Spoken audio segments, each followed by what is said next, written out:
नमस्कार। नमस्कार। आज हम बात कर रहे हैं राजस्थान के एक बहुत ही कह सकते हैं खास समुदाय के बारे में, चीता मेहरात काठात। हाँ, बिल्कुल। एक ऐसा समुदाय जिनकी पहचान काफी मिली जुली है। हमारे पास एक लेख है जो इसी अनूठी सांस्कृतिक पहचान को समझने की कोशिश करता है, और आज हम यही देखेंगे कि आखिर ये समुदाय हिंदू और मुस्लिम परंपराओं को एक साथ कैसे जीता है, कैसे निभाता है।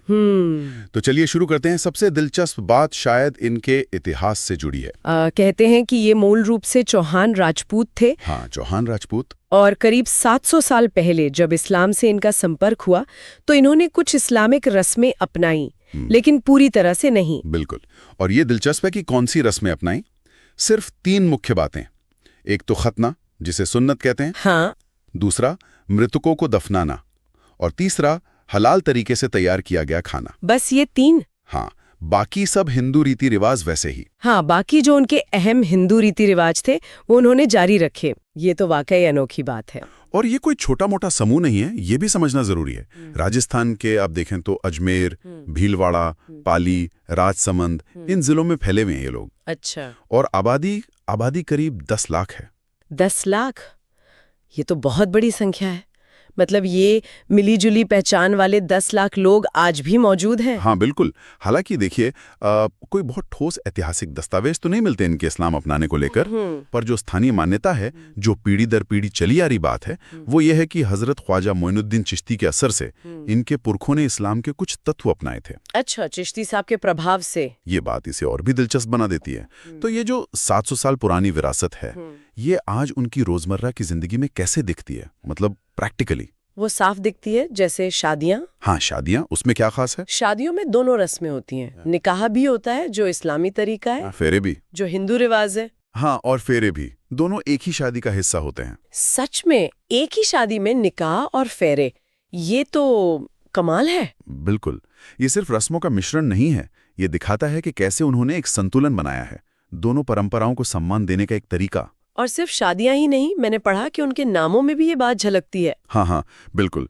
पुरुषों के नाम आपको मिलेंगे, जैसे रामा खां, लक्ष्मण खां। रामा खां, लक्ष्मण खां, मतलब हिंदू नाम के साथ खां। जी। और महिलाओं के नाम सीता, लक्ष्मी, ऐसे नाम। सीता, लक्ष्मी, ये तो सीधे सीधे दोनों धर्मों का संगम दिखा रहे हैं। बिल्कुल।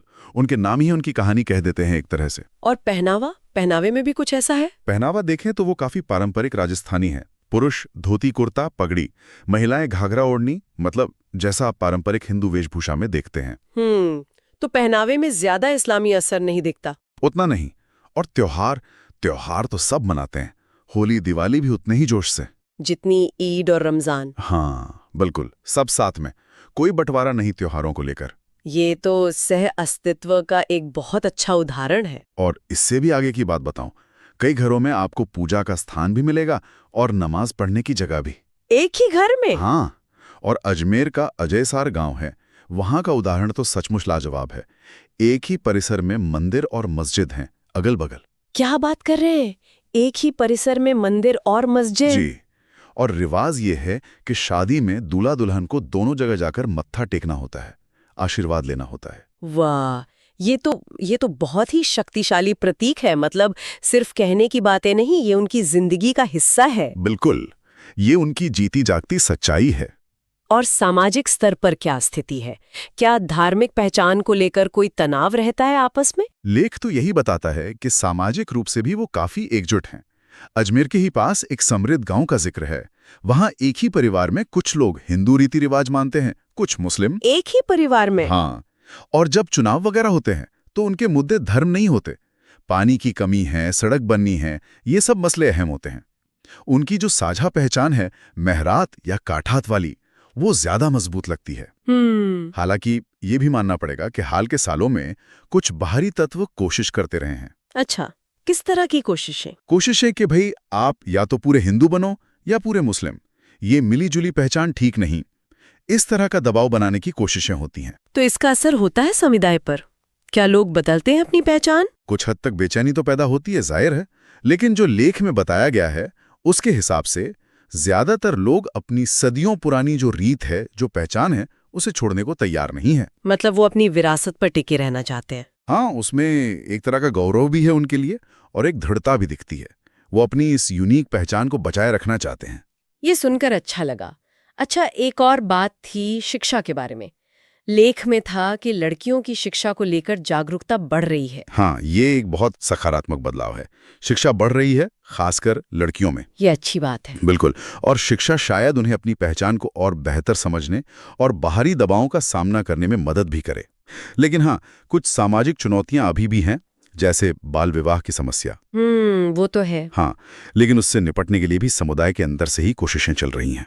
ये धीरे धीरे होने वाला बदलाव है। तो अगर हम पूरी बात को समेटें तो ये चीता मेहरात काठात समुदाय की कहानी सिर्फ कुछ अलग अलग रिवाजों को मिलाने भर की कहानी नहीं है। नहीं, बिल्कुल नहीं। ये तो भारतीय समाज की जो विविधता है, जो सहिष्णुता की हम बात करते हैं, उसका एक जीता जागता मतलब सांस लेता हुआ उदाहरण है, जो अक्सर हमें बड़ी बहसों में शायद नजर नहीं आता। बिल्कुल सही कहा। ये इस बात का सबूत है कि अलग अलग धार्मिक रास्ते एक साथ चल सकते हैं, एक ही समुदाय में, एक ही परिवार में भी। ये सह अस्तित्व का एक प्रैक्टिकल मॉडल है। हाँ। पर साथ ही यह हमें सोचने पर भी मजबूर करता है। आज जिस तरह का माहौल बन रहा है, ध्रुवीकरण बढ़ रहा है, हाँ। उसमें ऐसी जो नाजुक मिलीजुली पहचानें हैं, उनको बचाए रखना कितना मुश्किल हो सकता है या कितना जरूरी है। बिल्कुल।